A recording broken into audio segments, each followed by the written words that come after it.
All right, so welcome to session 2 of the Ask the Expert series. Today's topic is residential on-site sewage facilities. Before we begin, we just have a couple of housekeeping items. This webinar is being recorded and will be uploaded to NEHA's webpage, and I will be able to send out that link to everyone. Please use the Q&A box throughout the session to submit any questions that you may have. And now allow me to introduce our expert on residential on-site sewage facilities, Tom Vyles. Tom is the Environmental Health Manager at the Town of Flower Mound Environmental Health Services in Texas. So Tom, I will stop sharing and we will get started. Okay. All right, so thank you to those of you who submitted questions and told us about what issues you're facing in your communities. I'm going to go ahead and get started with those. So from Tom in Pennsylvania, a challenge that he shared was educating homeowners in the proper use of their septic system. And Tom, there's a question for you. Is there any effective method to rejuvenate a leach field when you have only one field? So the key word there is effective. If you do so, I guess to back up, years ago I saw a procedure for using 10% hydrogen peroxide to do just that, rejuvenate or revitalize a leach field. Was it effective? I have no idea. I disseminated it to a handful of people, never heard back, so I don't know if it worked. Kind of the variety of reasons why a leach field might fail, most common being it's clogged. There are a wide range of commercial products out there that advertise that they can be used to rejuvenate a leach field. One thing that I saw quite a bit over and over again is jetting the lines and and just to help clear out the clogs and clear out the sludge on a leach field. But effective, one that I would say, yep, this absolutely positively works. Quite honestly, I don't know. All right, well, thank you for that. And we had a challenge shared by Jessica Freer in New Jersey regarding understanding soil structure. And Jessica, Tom wanted to speak a little bit about that. So go ahead, Tom. So understanding soil structure is a challenge for a lot of us in regulatory, and your best resources for education on soil structure would either be if you've got a local agricultural extension agent that you could sit down and talk with, or an organization that you could sit down and talk with and learn something from, or if you've got a local university or two in their soils labs, or a professor. Soils are extremely regional. So the soils that I have in Texas are going to be different than the soils that you have in New Jersey. There are a couple of other soils questions in here. And understanding your soil structure, really, you need to go to somebody who's in your area and the local professional for the soils in your area. Thank you, Tom. We've received another few questions from Johanna Carlson in New York.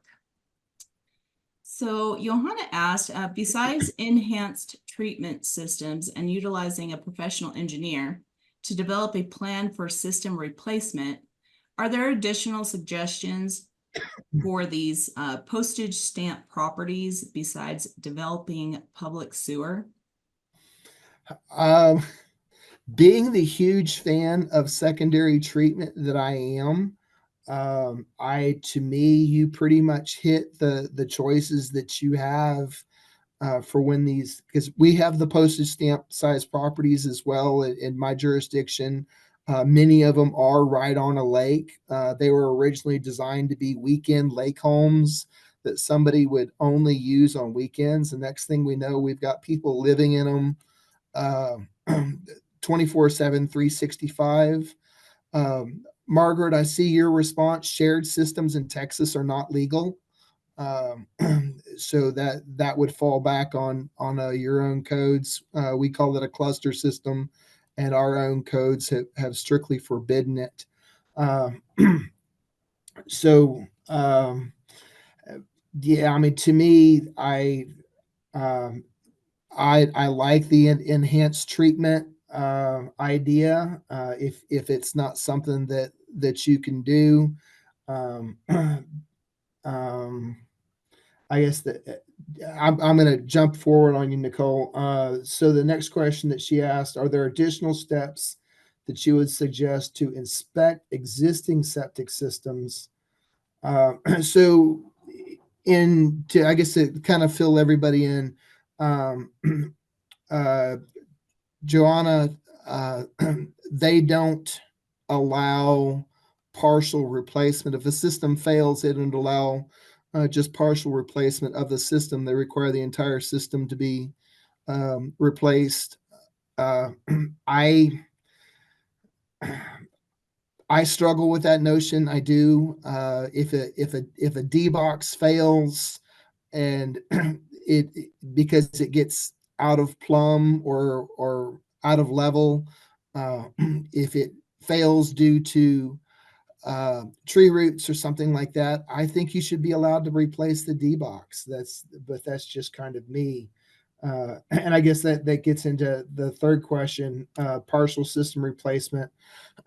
um, I now, if a full field fails, yeah, they need to replace the entire system, especially if the tanks are no longer appropriately sized for the house based on your local codes. And the same goes with the tanks. I um, replacing just tanks because they're increasing the size of the house. Yes, we do allow that, provided the field is appropriately sized. But if they've got a failed system, then they need to, and they have to replace either tanks or the field. Then the whole thing needs to be brought up to current code. Um, Replacing sand and sand filters. I'm going to parallel this to swimming pools. You never, and it's the same technology, the same physics, the same idea. When you're replacing the sand, you need to replace all of it. You need to replace the whole thing.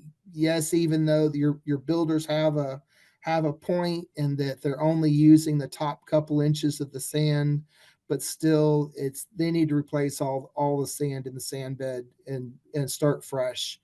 And then, Right? Good. are outlet filters necessary on leaching Oh, systems, or do the filters inhibit these systems somehow? No, they don't inhibit the system. They are something that should be on a leaching system because the purpose of that filter is to catch particulates, and the cleaner the water that you have that goes into that leach field, the longer that leach field is going to last. great. Thank you, Tom. A couple questions we have from James Sims in Louisiana. So first question is in regards to affordability for lower income residents. Are there any grants or low income loans that can be referred to for those that may not have the funds to install new systems? So there is a EPA program out there, but it is I find the requirements to meet it. So it's more geared at counties, and it's more geared at very poor counties. I work in a fairly affluent county in Texas, so we're not even remotely eligible for it, even though I have some residents that they're living maybe $20,000 to $30,000 a year. Their septic system fails, and now they have no money to replace it. So there is that EPA program that's available. It's really pretty easy to find on a search. That is the only program that I know of at the federal level.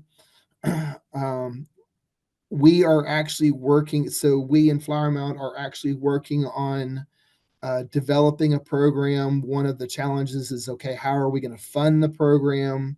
Can we add another fee to a permit to fund the program? Uh, can we get counsel to help fund the program? And then it's the justification of using taxpayer dollars for the benefit of a single individual. And then some people can be a little cranky about that.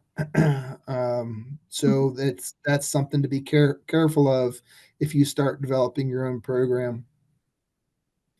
Thank you, Tom. Um, And then James's second question is regarding ensuring that when a replacement permit is written, that the system installed was what the permit was written for. What is the process in your state for ensuring that when a permit is written for residential sewage, that what is installed is what the permit was written for? so the way that we work, the final permit is so when we do a plan review, we and the permit is paid for, we issue what's called an authorization to construct, or an ATC. And then once the system is installed, the installer calls us back and says, okay, I'm ready for my inspection. They're not allowed to cover tanks until that inspection is done. Those tanks are bare. I will do a tank only inspection.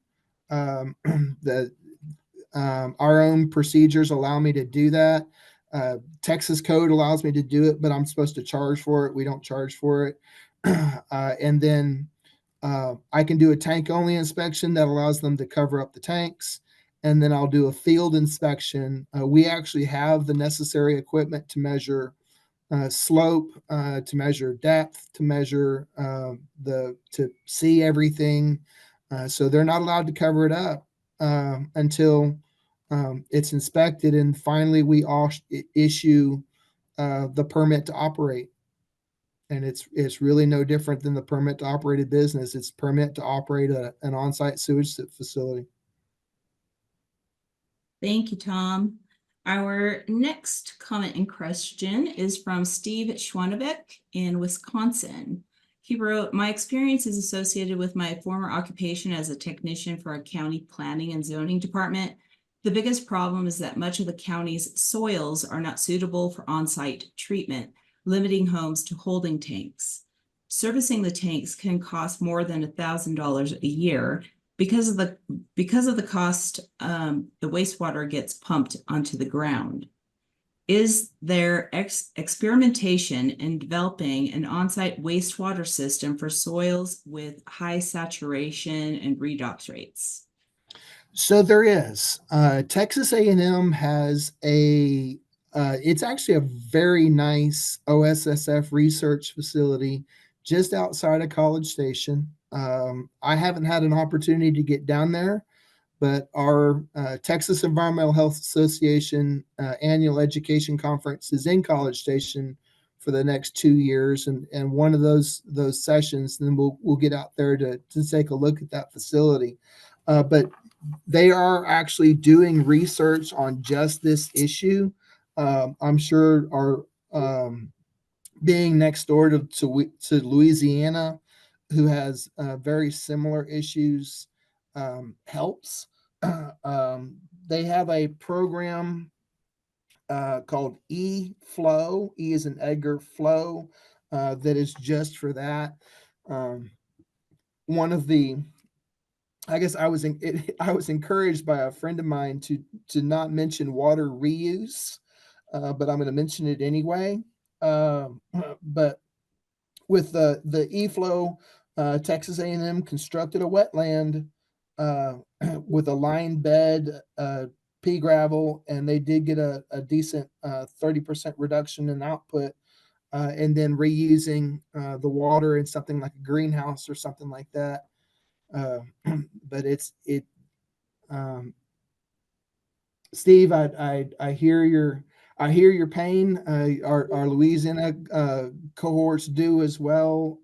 But I guess short answer to your question, yes, there is. I just don't know how far out it's going to be, and it's going to take some novel ideas to come up with a good solid solution.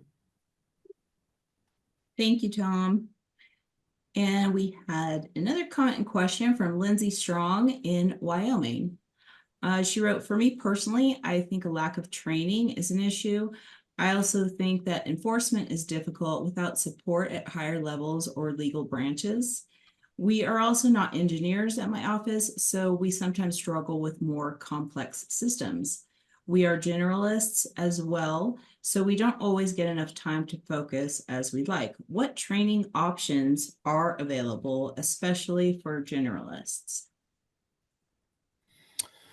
Um, I, Lindsay, I hear your pain. I do. Quite honestly, when I got thrown into this, it was quite literally that I was thrown into it, with very little training. The I guess for on the training side, your best options are going to be find those people who've been doing this for a while, um, pin them down, ask them questions, develop those resources, develop those contacts, use your NEHA affiliate. I know Wisconsin has a good one, or sorry, Wyoming has a good one. Um, your NEHA affiliate to invite these people to come speak. If you can, develop a half day OSSF seminar session. I don't know what kind of continuing ed y'all are required to have. I have to collect 24 hours every 2 years. Um, so to it's not letting those people with the institutional knowledge of and years of experience to leave without coughing some of it up, because they're truly going to be your best resource. Thank you, Tom. And thank you, Tom Eckhoff, for your post in the chat regarding RCAP. I'm gonna I'll mention Jeremy in Douglas County, Nebraska. He makes the mention of tight lots with limited space, big houses, swimming pools. Yep, I'm very familiar with what you're talking about. Lateral field being impacted by equipment before and after. When you start making these contractors pay for the replacement, for the damage and the replacement that they do, they will quit. That is actually what it came down to. Is when our swimming pool contractors uh, started damaging, they're crushing tanks, they're crushing systems, and they have to start paying for it. Then they start paying attention to what it is they're doing. Um, Something else that we have the ability to do. We comment on uh,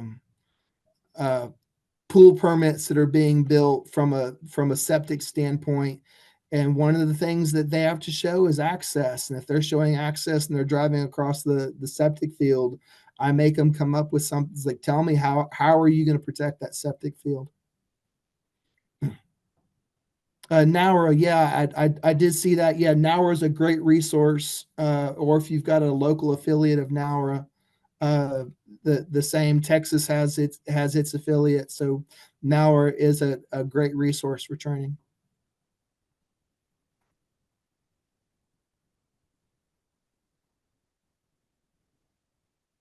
All right, we can take any additional questions that anyone in the audience has for Tom.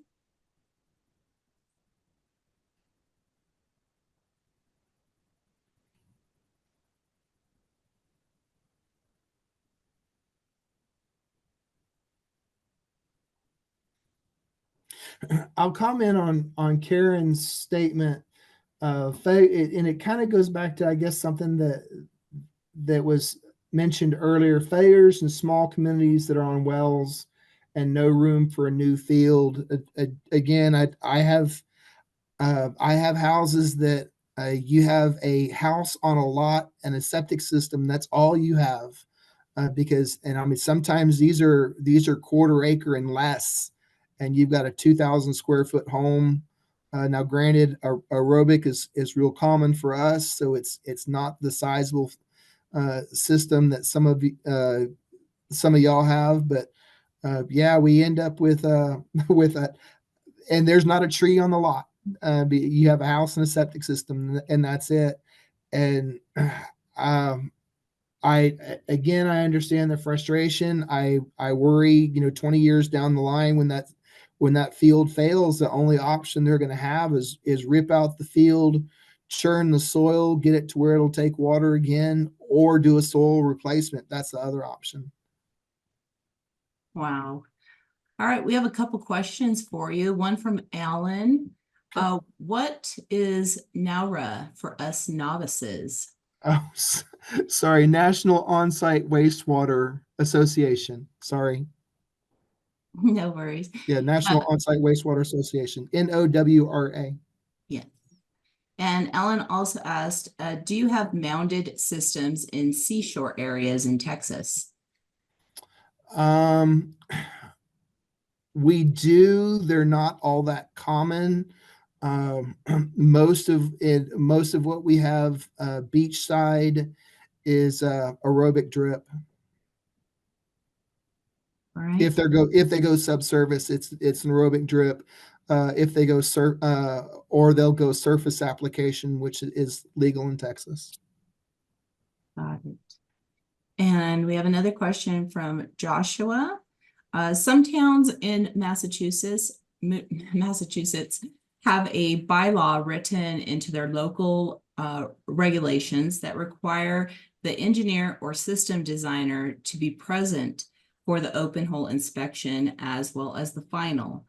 I know a lot of complaints come in from engineers working in these towns about these types of bylaws, yet they are the responsible party for the system installment as it's on their license. What are your thoughts on this method? Um, as somebody who's authorized in Texas to do design work, if I had to be present at that open hole inspection, um, for one, I couldn't do design work on the side like I do. It would end up being a full-time job, and it would significantly increase the cost of my design. Um, um, I can understand the flip side to it just a little bit, but I honestly would be siding with your designers and your engineers. That's a pretty tough, expensive expectation. To me, uh, the the to me, the installer is responsible for installing the system based on the design, and the regulatory official is responsible for verifying that it was installed per design. Thank you, Tom. Any additional questions from the audience?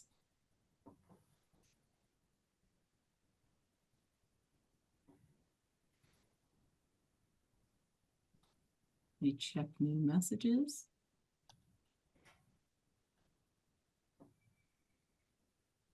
Let's see. Bruce is asking, is the training in Alabama at the Centers for Domestic Preparedness, the environmental health training and emergency response, helpful for those attending today?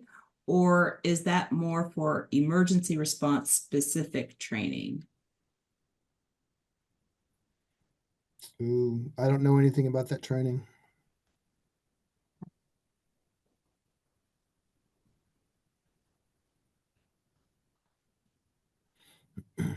You might you might see what the training encompasses, and see if it covers um, either private water wells or septic systems. But that's, yeah, other than that, I don't know anything about it. Yeah, I'd go online, Bruce, and do a little research on their site. Let's see, Tom Eckhoff is asking, what happens after a flood? What happens after a flood? A whole lot. To be a little bit pedantic about it, you wait for the soil to dry out and start accepting waste again. And so one of the issues that that we encountered this past winter. So being from Texas, we tend to get more freaky when they start talking about extended freezes. For some of y'all, I know that's just a winter way of life. It's no big deal.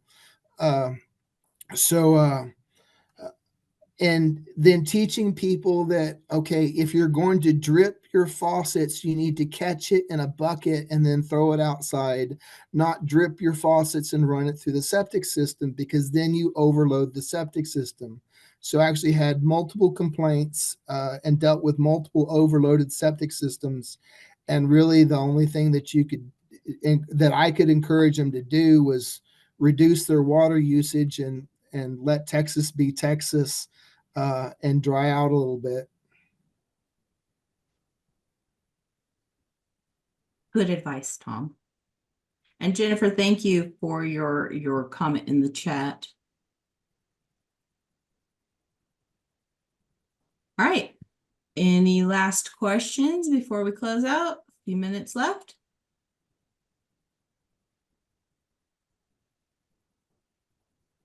All right. Well, before I lose anybody, I am going to share my screen and just talk for a moment. If you have not joined the private water network, please do. It's free to join. And currently we have over 200 members, and it's we have a community platform for conversating, kind of like a Facebook platform, and sharing resources, training opportunities, lots of webinar recordings on private wells and septic systems. And just scan that QR code there on your screen, and it'll take you straight to the application. And any last questions before we let everyone go? All right. Well, thank you so much to all of you for joining us for session 2 of Ask the Expert. And we hope to see you at our next one. And thank you, Tom, for being our expert, knowledgeable on on-site wastewater. Thank you for everybody for coming, and thank you for your questions. Awesome. Everyone have a great day.